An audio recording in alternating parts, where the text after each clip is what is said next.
নমস্কার, আমি মমি। আজকে আবার একটা নতুন রেসিপি নিয়ে হাজির হয়েছি তোমাদের সামনে। তো আজকের রেসিপি হলো বাটার গার্লিক পরোটা। তার সঙ্গে থাকছে সবুজ মটরের ঘুগনি। আমি সবুজ মটর আগে থেকে 7-8 ঘন্টা ভিজিয়ে রেখেছিলাম জলে। এরপরে কয়েক টুকরো আলু, জল আর সামান্য নুন দিয়ে সেদ্ধ করতে বসিয়ে দেবো কুকারে। এরপরে একটা মশলা তৈরি করে নেব ঘুগনির জন্য। আর আমি কিন্তু এইভাবেই শর্টকাট ঘুগনি বানিয়ে থাকি। একটা মিক্সড বোলের মধ্যে আদা, রসুন, পেঁয়াজ, কাঁচা লঙ্কা, টমেটো এগুলো একবারে পেস্ট করে নিই। আর কড়াইয়ে একটু তেজপাতা, শুকনো লঙ্কা আর পাঁচফোড়ন দিয়ে একটু নাড়াচাড়া করে মশলাটি ঢেলে দিয়েছি। আর এখানে গুঁড়ো মশলা হিসাবে রঙের জন্য কাশ্মীরি লঙ্কা গুঁড়ো, ধনে গুঁড়ো আর হলুদ গুঁড়ো দিয়েছি। দিয়ে এবার কিছুক্ষণ কষিয়ে নেব। আর এর ফাঁকে পরোটার জন্য একটা মশলা তৈরি করে নেব। রসুন কুচি, বাটার, অরিগ্যানো আর চিলি ফ্লেক্স দিয়ে একটা সুন্দর মশলা তৈরি করে নেব। এর ফাঁকে আমার ঘুগনির মটরও সেদ্ধ হয়ে গেছে। এরপরে মশলাটি কষানো হয়ে গেছে, ঘুগনিটি এর মধ্যে ঢেলে দিলাম, দিয়ে আবারও খানিকক্ষণ কষিয়ে নেব। আর এখানে কিন্তু পরোটার মশলাটিও একদম রেডি হয়ে গেছে। যেহেতু ফ্রিজে ছিল, বাটারটি একটু শক্ত ছিল, একটু পরে এটিও মাখা মাখা হয়ে গেছে।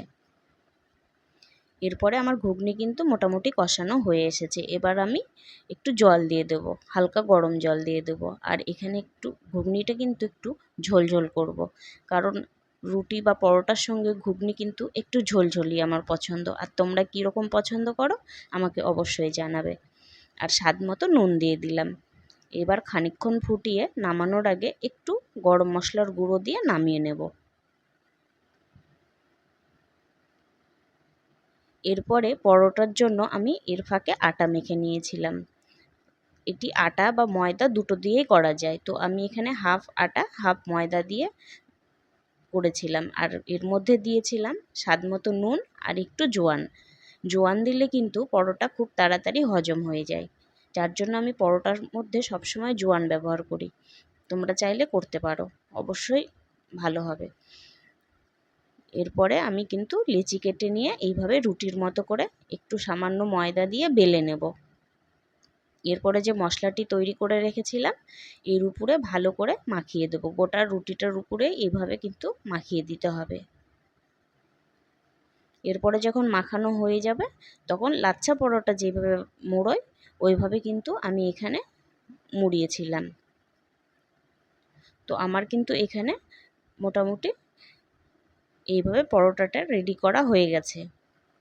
এরপরে আবারও সামান্য ময়দা ছিটিয়ে দিয়ে বেলে নেব রুটির মতো। আর এই বেলতে গেলে কিন্তু একটু হালকা হাতে বেলতে হবে, খুব একটা চাপ দিয়ে বেলা যাবে না, তাতে কিন্তু যে মশলাটি দেওয়া হয়েছে তা সাইড থেকে বেরিয়ে আসবে। তার জন্য হালকা হাতে বেলে নিতে হবে। এবার আমার বেলা কমপ্লিট। এবার তাওয়া গরম করে পরোটাটি তাওয়াতে দিয়ে দিলাম। এরপরে এপিঠ ওপিঠ ভালো করে সেঁকে নিতে হবে। এরপরে যখন ভালো করে সেঁকা হয়ে যাবে উপর থেকে একটু বাটার ব্রাশ করে দেবো, দিলেই রেডি কিন্তু পরোটা, বাটার গার্লিক পরোটা রেডি। তো আজকের ভিডিওটি তোমাদের কেমন লাগলো অবশ্যই জানিও। ভালো লাগলে একটা লাইক করে দিও।